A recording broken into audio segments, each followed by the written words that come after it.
this is Lauren here from All Apple Pie and Stuff, and today I'm showing my recipe for Breastmilk cold process soap. So to start out, we're going to just measure out our frozen breast milk. This is going to be about 5 to 6 ounces. You can also use water if you don't have breast milk and you still want to make this recipe. It's still an awesome soap whether you use water or you use milk. I believe for this recipe I measured out about 5.9 ounces, so closer to the 6 ounce side, but it's not you don't have to be super precise with the amount of liquid here. Anywhere between 5 and 6 ounces should be sufficient. Once that's measured out, we're going to go ahead and set that off to the side.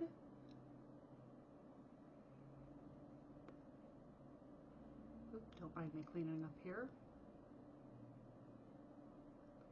We set that off to the side. And then the next step, which I forgot in the original instructions, I'm sorry, it is an optional step, but it makes your soap harden up a little bit faster and makes it a little bit easier to unmold later. And for that step, you're going to mix up some just regular non-iodized salt. We're going to do for this recipe 1 teaspoon of salt, ideally fine salt. I don't have fine salt for this recipe, so I ended up using coarse salt, so it took me a little bit more time to mix it in. But 1 teaspoon of salt, and you're going to dissolve that in a small container with 1 tablespoon of distilled water. It should be distilled water, not tap water, as tap water can contain sometimes dissolved solids. It can be run through metal pipes, all kinds of things that can cause weird reactions with your lye that can cause these little orange spots in your soap that make it smell really gross. So it might still work the same, but you won't get as good quality of a product. So here I'm just mixing this in. Another important thing to note when making soap is your safety. So before you open the lye, you want to make sure you are wearing some sort of gloves, closed-toed shoes, long sleeves ideally, as well as safety goggles. You can't see it in this video because I don't show my face, but I am wearing safety goggles the entire time working with lye or any raw soap batter. Soap is considered safe after about 24 hours from mixing. So within 24 hours it's safe to use. And then here you see me add the salt water to the breast milk. And I'm just going to go ahead and leave it like that and then measure out my lye.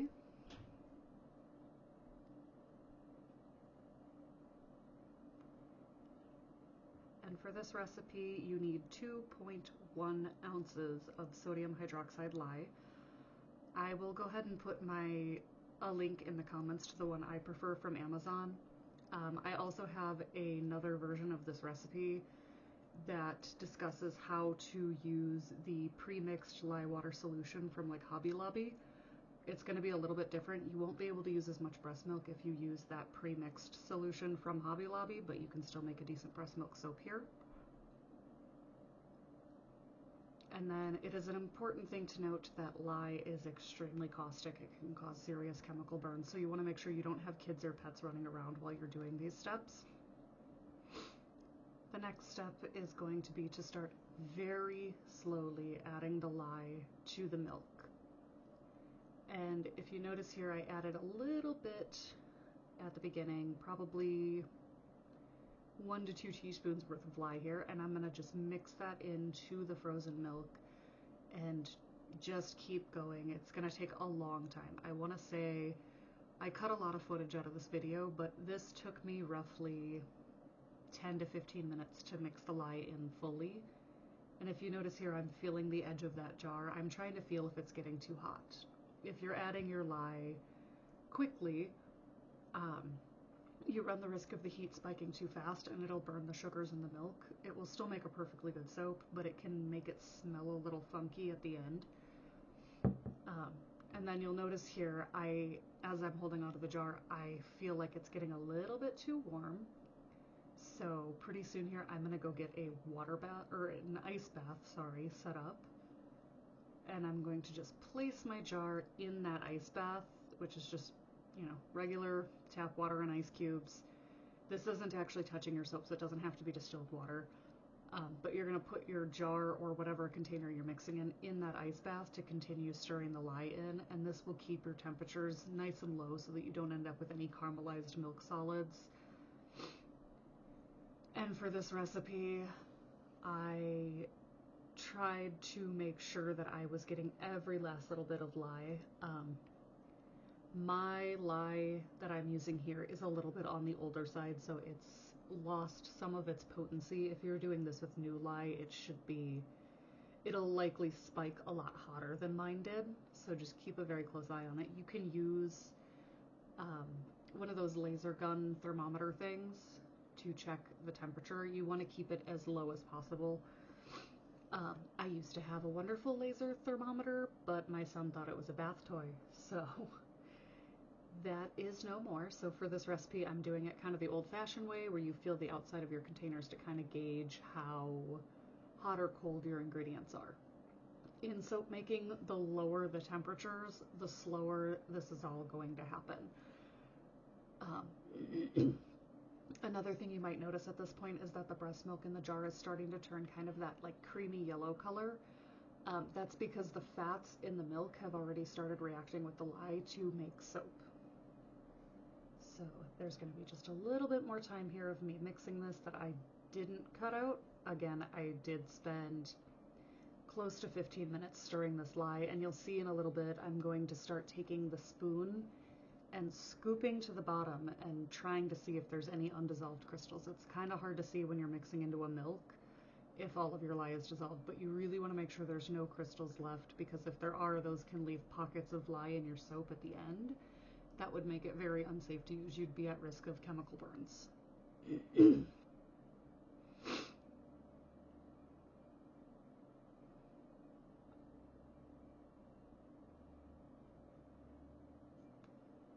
And here, because I just wanted to make sure I got every bit of my lye, I dumped a little bit of that solution off into the container that had my lye in it.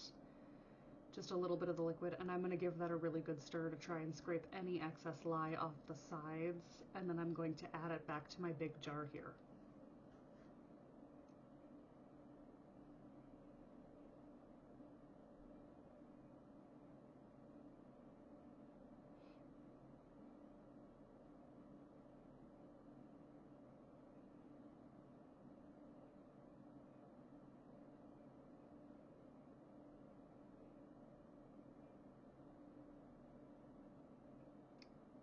And we're just doing a little bit more mixing. Again, you just want to make sure everything's really well dissolved. At this point, there's really no such thing as over mixing.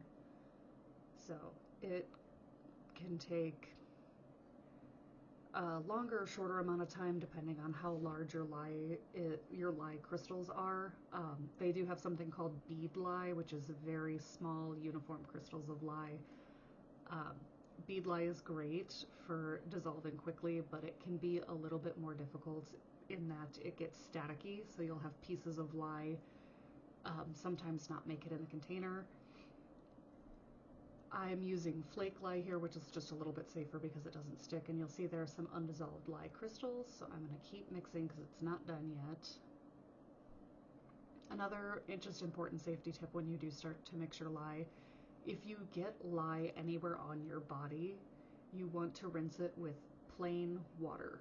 Do not use vinegar, don't use anything to try and neutralize it, just flush it really well with water. For lye on surfaces, you can use a little bit of distilled vinegar, but when you add vinegar to lye, it can make it heat up, and you don't want to end up with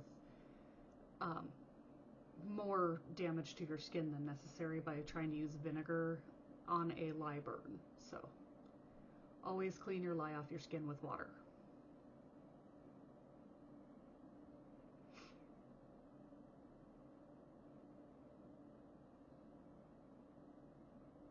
Okay, and I'm just wiping up my work surface a little bit there to make sure that I don't accidentally set my arm down on some lye that has been left behind.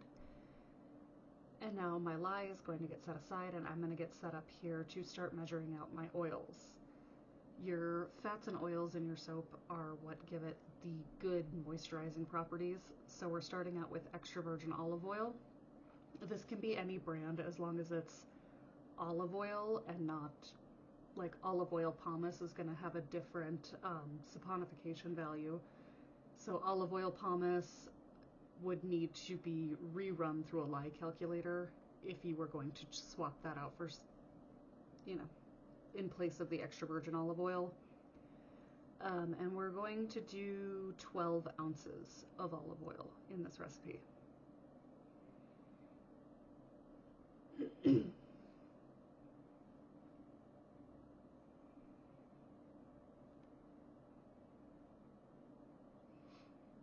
then now that the olive oil is measured, I'm going to go ahead and zero out my scale and get set up for coconut oil. Again, for this, it can be any coconut oil you want, except for fractionated coconut oil. You run the same issue where you would have to run it through a lye calculator again to figure out what your safe amount of lye is. So I'm just using regular organic coconut oil. Partway through, I realized I didn't have enough, so my mom went to grab me another jar. And that's why I'm showing that second coconut oil here. Again, doesn't matter as long as it's coconut oil and not fractionated coconut oil. The biggest way to tell, fractionated coconut oil will be a liquid at most temperatures, whereas real coconut oil will be a solid up until I think around 80 degrees is when it starts to melt. And we're using 3.2 ounces of coconut oil in this recipe. Coconut oil gives your soap a lot of hardness and structure, so I wouldn't recommend substituting it out for any sort of a liquid oil. If you wanted to change the recipe up some, you could swap it out, but I would swap it out for something harder like palm oil, shea butter, or tallow also makes a fantastic soap. But again, any change from coconut oil, it would need to be run through a lye calculator again.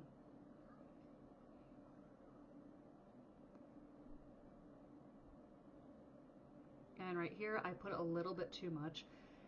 That can be okay in some bigger recipes, but because this recipe is working in such small amounts, I'm going to go ahead and remove some of that coconut oil back out to get down to that 3.2 ounces. If you have more oils than what you originally planned for, your soap sometimes doesn't set up well and it stays pretty fatty because you don't have enough lye to turn enough of the oils into a soap. And now that that's done, I will tare my scale again, and we're going to go ahead and add in our sweet almond oil. You can buy this in much smaller batches. I just make a lot of soap, so I have a giant 1 gallon container. And it's going to be 0.8 ounces of sweet almond oil.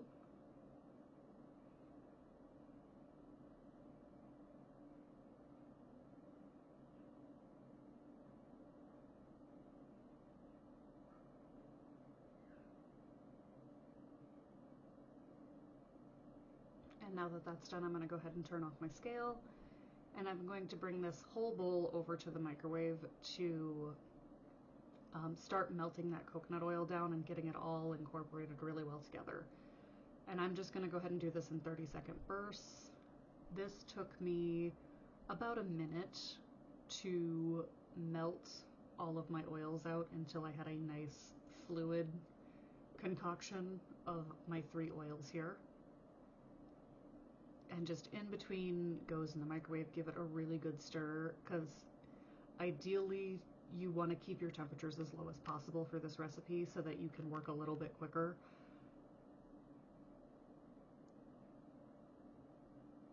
So right here, I'm putting it back in the microwave for a second.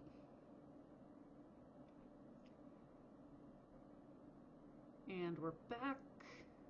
And now you'll see there's just that one little bit of coconut oil, but the rest of this is warm enough that just by stirring, it should be able to incorporate that last little bit of oil and get it all melted and mixed in very well.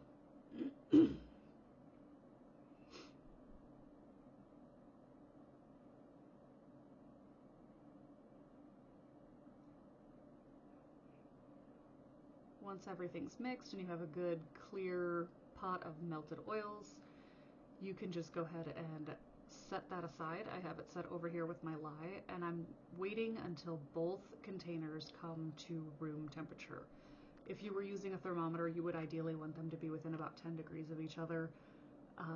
For this method, because I didn't have my thermometer, I just kind of felt the sides and went, yeah, they feel about the same. Now here, this is an optional step. I chose to add a fragrance. If you are going to add fragrance here, whether that be essential oils or from a fragrance company, make sure it is a cold process safe fragrance.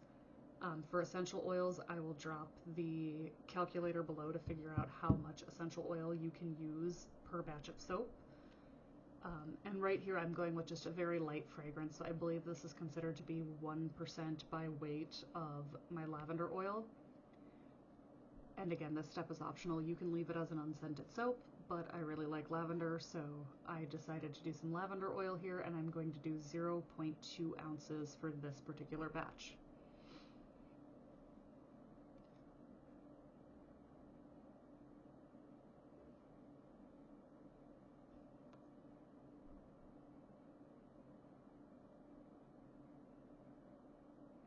Okay, now I have my setup over here. I'm just about ready to mix.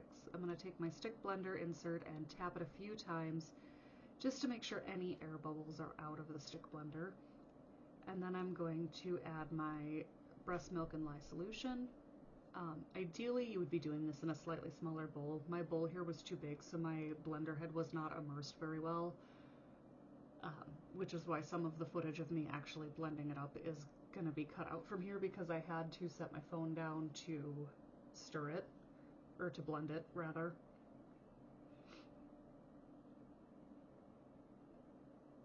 So here I'm just tapping that piece again, making sure there's no bubbles. I'm starting on the lowest setting on my immersion blender, and I'm just going to pulse it a few times to get that initial mix going, make sure there's no big bubbles. And then here's about where I realized my bowl was too big, so you'll see some of that footage is going to cut out now, but periodically you're going to want to check it, just kind of swirl your immersion blender around, take a look at it. Right here you can see it's still kind of separating just a little bit where that oil isn't fully emulsed with the rest of it. But here we're getting pretty close to done. You can see how it's coating that, and this is a really forgiving recipe, so if you need to, you can take a few minutes and let it sit and see if that oil starts separating out. If it does, you'll need to mix it a little bit longer.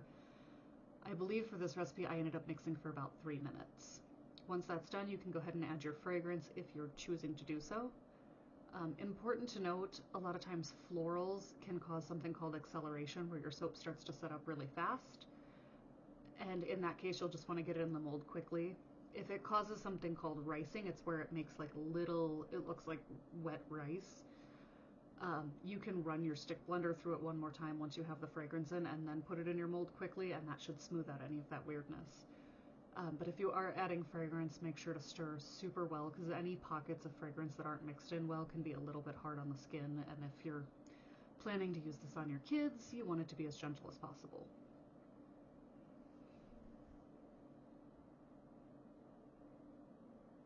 And getting towards the end here, I have a 12-bar silicone mold from Brambleberry. This is 4-ounce soap molds. You can use any silicone mold that you find. Cupcake molds work great. You can also use like the larger loaf molds like you'd find at Hobby Lobby. I chose to do this because the individual bars don't have to be cut. They're just really easy. You pour them in. When they're set up, you pop them out.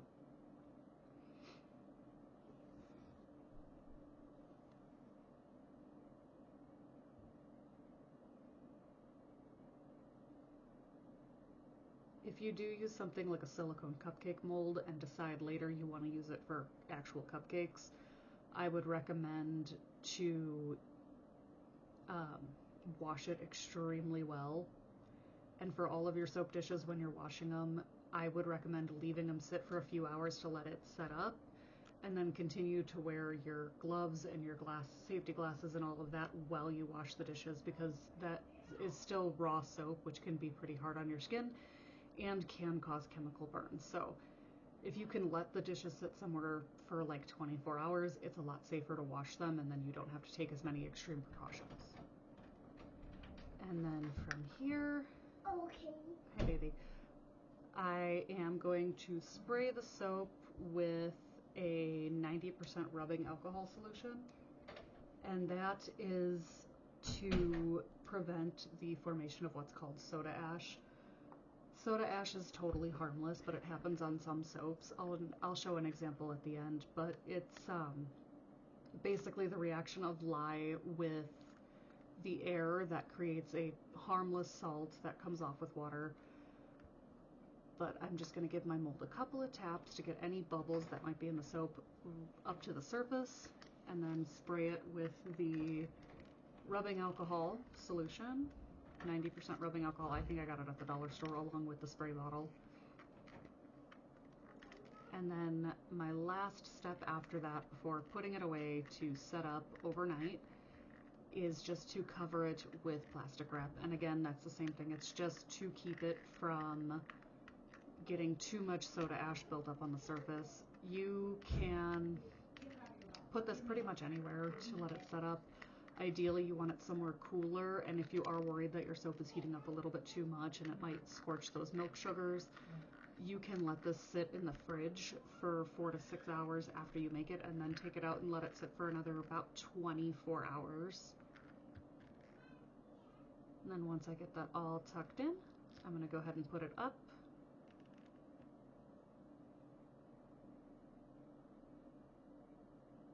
And this is my soap about 26 hours later. With this recipe, it's a very soft soap, so if you're using a loaf mold, you might want to wait 24 to 28 hours, really. And here I'm just poking the soap to see, is it hardened up? Is it pulling away from the sides of my mold? If you're using a loaf mold, you want to unmold a little bit sooner so that you can cut the bars without it crumbling. Once they get too hard, they tend to fall apart when you cut them. But this one here, you'll see in these individual molds, I pop it out. It's not quite ready. I kind of mushed the edge there and then it popped off. You can stick it back together. It's really just aesthetic at this point. In individual molds, you can let these sit for up to a week probably, but then I would recommend popping them out and making sure you're setting them somewhere with good airflow where they can sit to cure. Soaps need to cure for at least 8 weeks, roughly. They're safe to use within 24 hours, but if you let them sit for about 8 weeks, the soaps will develop a sort of crystalline structure that makes it a lot harder, and it will last you a lot longer. You'll get a lot more uses out of the same bar of soap because it doesn't dissolve as fast. In this soap here, this is just a different soap I brought out as an example to show you some of that ashing on the soap. It has it on 3 sides, but not on the cut side. And if you see here, as I'm kind of running my fingers over it, some of it starts to come up. So this will come off with water. It's harmless. And if you are concerned about whether or not your soap is safe to use, you can try pH test strips, or you can try something called the zap test. The zap test is basically lick the soap. If it feels like you licked a live battery, like a 9-volt battery, then it's not safe. If it just feels like you licked soap, then it's fine.